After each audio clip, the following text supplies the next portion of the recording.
Trump's new sweeping directive to ICE sends liberal cities quaking. This was the headline in Daily Mail. And believe me, they're getting heated, okay? And it's not just Leticia James, because they all want their moment in the sun, right? All these people out there running around trying to be the next mayor of New York.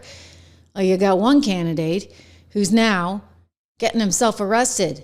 Brad Landers, New York City mayoral candidate. I bet you never heard of him before. Well, suddenly he's a big name because he got to get arrested by ICE because he said, hey, do you have your warrant, et cetera? And ICE said, get out of our way because, hey, yeah, we do have our warrant. We wouldn't be arresting the guy if we didn't have the warrant. And you're now impeding law enforcement. You are in the way of us doing our jobs. And when you get in the way of us doing our jobs, guess what? It starts to get a little bit dangerous, and we don't really want that. And so the mayoral candidate, he's actually the city comptroller. He's in charge of the city's budget. So, he can't add because we're talking about New York City here, and they get tons of money, and yet somehow nobody can do any addition or subtraction because, the taxes keep going up and they keep coming out in the red. So here is Mr. Brad Landers getting arrested. I want to show you by federal law enforcement here just moments ago in the could be great again, city of New York. Watch. You don't have to. I'm not obstructing. I'm standing right here in the hallway. I asked to see the judicial warrant. By asking for a judicial warrant?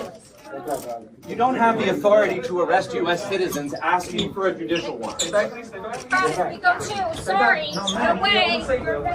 I'm safe. Where are you taking him?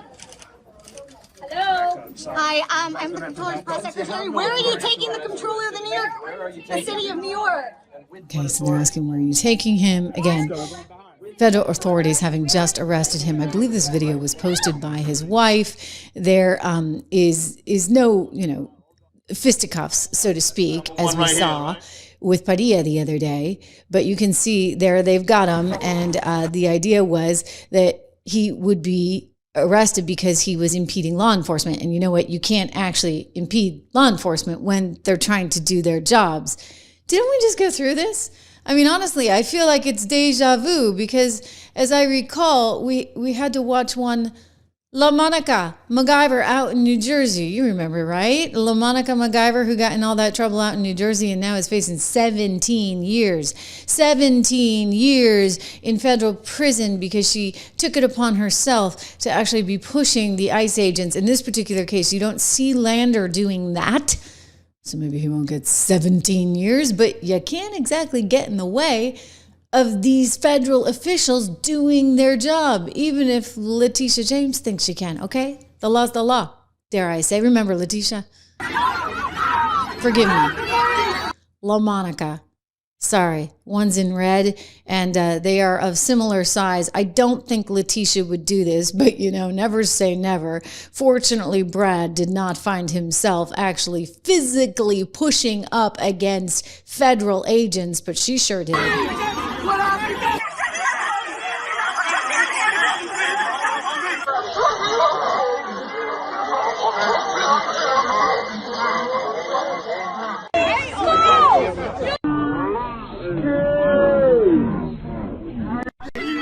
Unbelievable.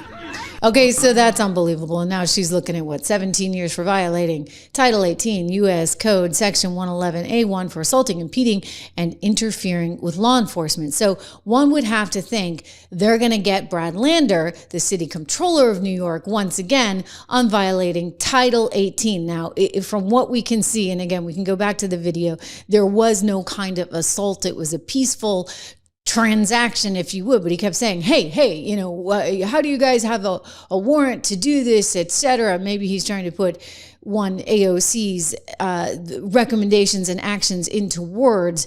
So he finds himself now on the receiving end of the federal government making the decision that they are going to take him in. Again, the city comptroller of New York, in a rather unpleasant scene after demanding to see a judicial warrant for a man being arrested by immigration agents. He kept his hand, you'll notice, clutching the detainee's shoulder. And so this is once again part of why he was in the way. You don't have to. I'm not obstructing. I'm standing right here in the hallway. I asked to see the judicial warrant. By asking for a judicial warrant? You don't have the authority to arrest U.S. citizens asking for a judicial warrant. We go too. Sorry. No way. I'm safe. Whew. All right. Where So- are you taking him? This is, so to speak, the federal showdown that some people like Leticia James have so desired.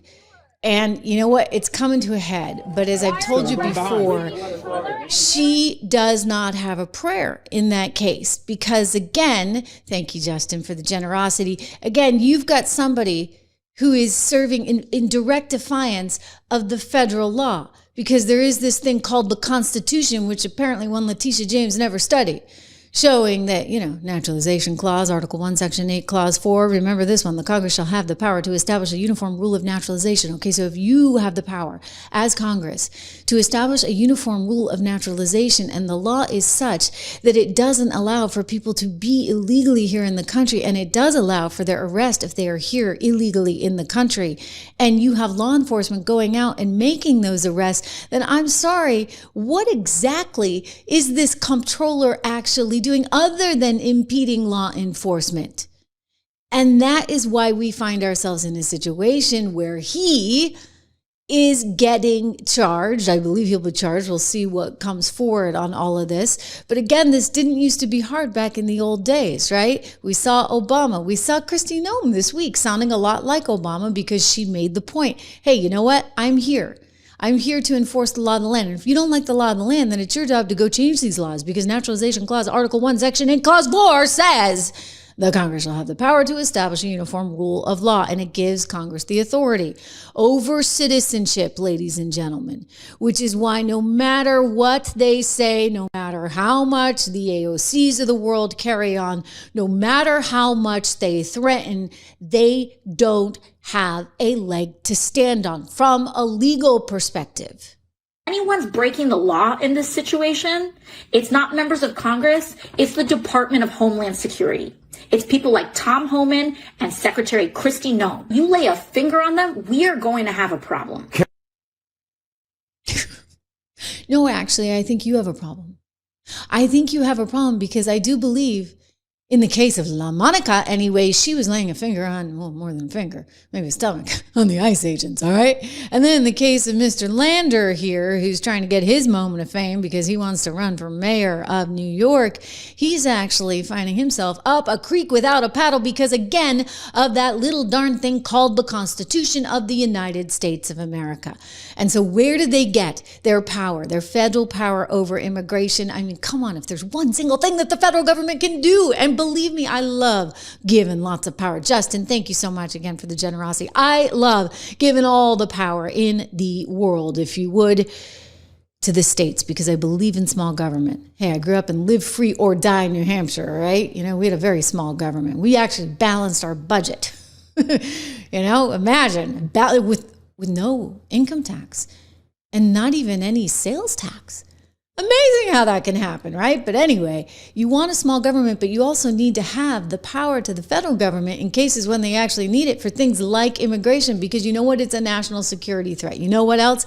It's an economic threat. And we've been through it before. Commerce Clause, Article 1, Section 8, Clause 3. Memorize this. The Congress shall have the power to regulate commerce with foreign nations. And guess what? Immigration would count as something that's affecting foreign nations. So therefore, it counts as yet another reason why the Congress has all the power over this one. And if the executive branch is there to back up the Congress and enforce the law, then why do you have people like the comptroller of New York City? Why do you have people like Leticia James, the AG of New York City, getting in the way of that? Article 1, Section 8, Clause 18, necessary and proper clause, very important. Okay? This gives the federal government the supremacy to make all laws which shall be necessary and proper for carrying into execution the foregoing powers. It allows for Congress to pass immigration laws as needed and to enforce those enumerated powers like naturalization, like the Commerce Clause. I'm telling you, Leticia James does not stand a chance here. But then again, Leticia James is not exactly the brightest bulb in the room, now is she?